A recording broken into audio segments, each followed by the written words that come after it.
Welcome to study আড্ডা। ভিডিওর thumbnail দেখে বুঝতে পেরে যাচ্ছ যে আমি কী নিউজ দিতে চলেছি বা ভিডিওটা কী নিয়ে হতে চলেছে। হ্যাঁ, এসএলএসটির একটা নতুন লিস্ট পাবলিশ করার কথা বলছে।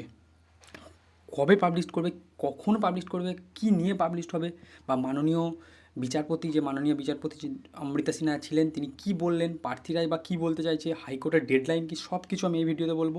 তো এই সমস্ত রকম যে প্রশ্ন, এই যে আমি এই কটা ভিডিও নিয়ে তথ্য দেবো, এই তথ্যগুলো আমি দিচ্ছি উপযুক্ত প্রমাণ নিয়ে।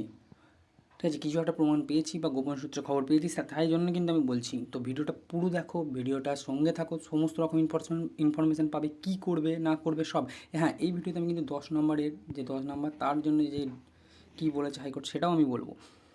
তো ভিডিওটা ভালো লাগলে একটু চ্যানেলটা সাবস্ক্রাইব করো, ভিডিওটাকে লাইক করো, কমেন্ট করো এবং ভিডিওটাকে শেয়ার করে দাও সেই সব ক্যান্ডিডেটদের কাছে যারা এসএলএসটি পরীক্ষা দিয়েছে বা মনে করছে যে আমি এটা পাবো, বা যারা ফুল মার্কস পেয়েও তাদের ইন্টারভিউ লিস্টে নাম নেই, তাদের কাছে শেয়ার করে দাও। তো চলো আমি বলছি কী বলেছে। না, এখানে দেখা যাচ্ছে যে একাদশ দ্বাদশের ইন্টারভিউয়ের দাগি নাম, মানে যেসব অযোগ্য প্রার্থী, অর্থাৎ অযোগ্য ক্যান্ডিডেটদেরও কিন্তু নাম বলছে ইন্টারভিউ লিস্টে আছে, ইন্টারভিউ লিস্টে তাদের নাম আছে, তার জন্য বিস্তারিত তথ্য প্রকাশ নির্দেশ হাইকোর্টের। মানে সেটা তারা প্রমাণ পেয়েছে যে অযোগ্যদেরও নাম আছে। তার জন্য আমি গতকাল বলেছি যে ওএমআর তারা প্রকাশ করতে বলেছে, ইভেন ফ্যামিলি ব্যাকগ্রাউন্ড অর্থাৎ বাবার নাম সব কিছু দিয়ে তারা প্রকাশ করতে বলেছে।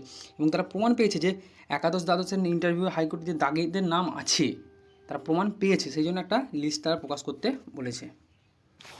নেক্সট,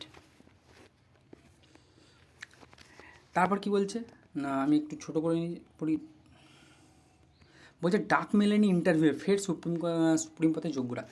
আমি দেখেছি যে 60 অর্থাৎ 60 পেয়েও, আমরা দেখেছি যে 60 পেয়েও, যদি ফুল মার্কস 60 হয় তো 60 পেয়েও কিন্তু অনেকে পরীক্ষায় নাম্বার মানে ইন্টারভিউ লিস্টে নাম আসেনি। আমি একটা উদাহরণ দিয়ে বললাম যে কেউ যদি ফুল মার্কস 60-60ও পেয়ে থাকে তারা কিন্তু ডাক পায়নি ইন্টারভিউ যোগে। আমি এখানে কী বললাম যে দাগিদের কিনা নাম ইন্টারভিউ লিস্টে আছে, কিন্তু যারা যোগ্য, যারা পরীক্ষা দিয়ে পুরো ফুল মার্কস পেয়েছে তারা কিন্তু এখানে দাগ পায়নি। সেই জন্য বলেছি যে ওএমআর প্রকাশ করতে, ওএমআর লিস্ট একটা তাদেরকে দিতে বলেছে এসএসসি কিন্তু চাপে আছে, এসএসসি চাপে আছে। এবং ওএমআর শুধু ওএমআর নয়, ফ্যামিলি একদম বাবার পরিচয় দিয়ে, অ্যাড্রেস দিয়ে, সব কিছু দিয়ে বলেছে প্রকাশ করতে।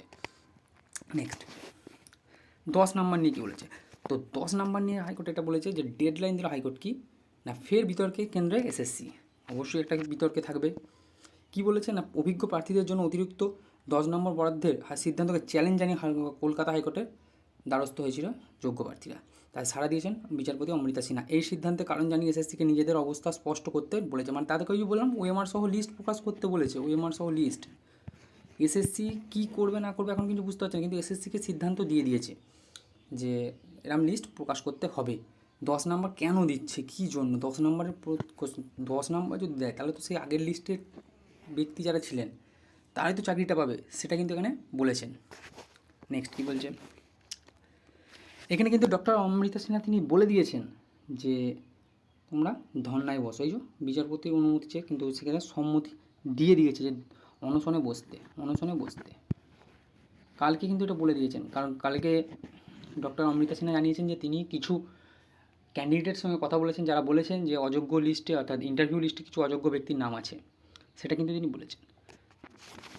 তো আজকের ভিডিওটা এই পর্যন্তই। ভিডিওটা ভালো লাগলে একটু লাইক করো, ভিডিওটাকে শেয়ার করো, অনেক শেয়ার করো। এই ভিডিওটা আমি প্রথম ইনফরমেশান দিলাম, অনেক শেয়ার করো।